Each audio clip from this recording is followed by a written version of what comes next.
Assalamualaikum warahmatullahi wabarakatuh. Kembali lagi di playlist tutorial Sismadak. Pada video tutorial kali ini kita akan membahas tentang bagaimana kita memasukkan indikator mutu yang kemarin sudah kita buat itu ke masing-masing unit. Oh ya, untuk indikator mutu sendiri, yang indikator mutu nasional itu sudah secara default dari CARS. Jadi kita tidak bisa menambahkannya.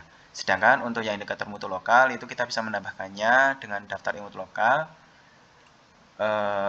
Untuk penjelasan lengkapnya cek video kemarin ya. Seperti itu. Nah, kita masuk saja ke bagian memasukkan indikator mutu ke unit. Kita masuk di bagian profil, kemudian masuk ke daftar unit bagian. Nah, di masing-masing unit ini sudah tersedia menu indikator mutu nasional dan indikator mutu lokal. Nah, tombol ini yang berfungsi untuk memasukkan indikator mutunya, baik di nasional dan imut lokal. Sebagai contoh, saya coba memasukkan indikator mutu untuk tim IT. Oh ya, catatan bahwa masing-masing unit itu nanti munculnya indikator mutunya itu berbeda-beda. Jadi antara IT, Katlia, Gizi, IGD, HD itu berbeda-beda. Tergantung untuk listnya itu tergantung dari PMKP ya, yang dulu pernah waktu rapat pertama kali pelatihan Sismadak itu kan sudah ditentukan nih indikator mutunya apa aja dari masing-masing unit. Seperti itu. Sebagai contoh kita akan memasukkan indikator mutu ke IT. IT itu namanya unit server. Ya, mana aja sih unit server. Di sini ada indikator mutu nasional sama indikator mutu lokal. Kita coba klik indikator mutu nasional. Nah, di sini hanya ada satu dari tim IT, yaitu keterlambatan waktu penanganan kerusakan hardware atau jaringan. Kalau ingin masukkan menambahkan lagi, tinggal klik add new row di sini. Kemudian indikator mutu apa? Misalkan linen. Misalkan. Kemudian klik submit ya teman-teman ya. Ini saya klik cancel aja. Kemudian jangan lupa tadi klik submit. Kemudian kalau misalkan ingin masukkan indikator mutu lokal, sama seperti caranya tadi, kita masuk ke profil, kemudian daftar unit bagian. Kemudian cari unitnya, unit server.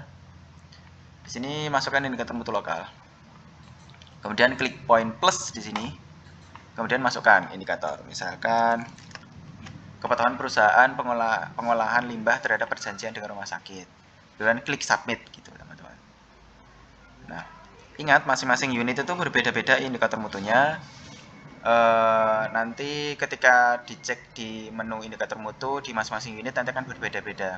Sebagai contoh, ini saya coba keluar, masuk ke tim IT.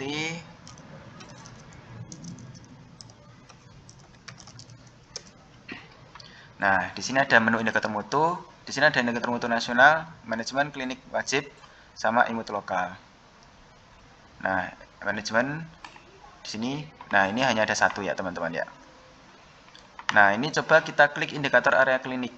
Nah, indikator area kliniknya tidak ada, tidak muncul. Dan tidak tersedia karena tidak diplotting oleh administrator. Ada indikator wajib, juga tidak ada. Terus di sini kita coba cek di indikator mutu lokal. Di sini muncul semua nih. Nah, untuk indikator mutu lokal emang muncul semua, jadi mungkin kalau misalkan emang kerasa tidak kebagian, ya sudah tidak diisi saja. Nanti kalau misalkan munculnya itu kalau misalkan tidak munculnya itu kalau misalkan si IT itu ditugaskan ada imut lokalnya, karena imut lokalnya tadi tidak ada semua, maka di sini muncul semua. Gitu. Jadi di bagian tadi yang bagian unit bagian ketika mendaftarkan imutnya itu ke IT kan nggak ada nih, saya cancel kan tadi kan. Nah, jadi ketika dicek di menunya unit IT itu muncul semua, tapi ini nggak masalah sih. Bismillah. Oke. Mungkin itu dulu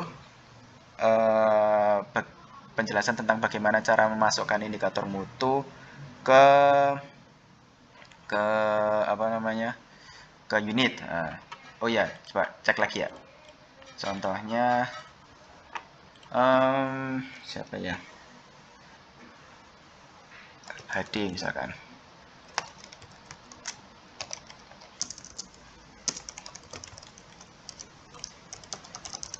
Kita cek di sini indikator mutunya, di sini nggak ada, kliniknya ada 3, indikator wajibnya tidak ada. Coba kalau imut lokalnya hanya ada 1.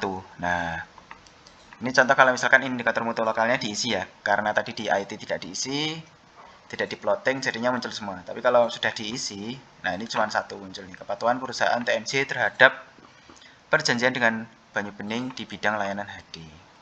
Seperti itu. Oke, cukup sekian tutorial pada video kali ini. Kita lanjut ke tutorial berikutnya.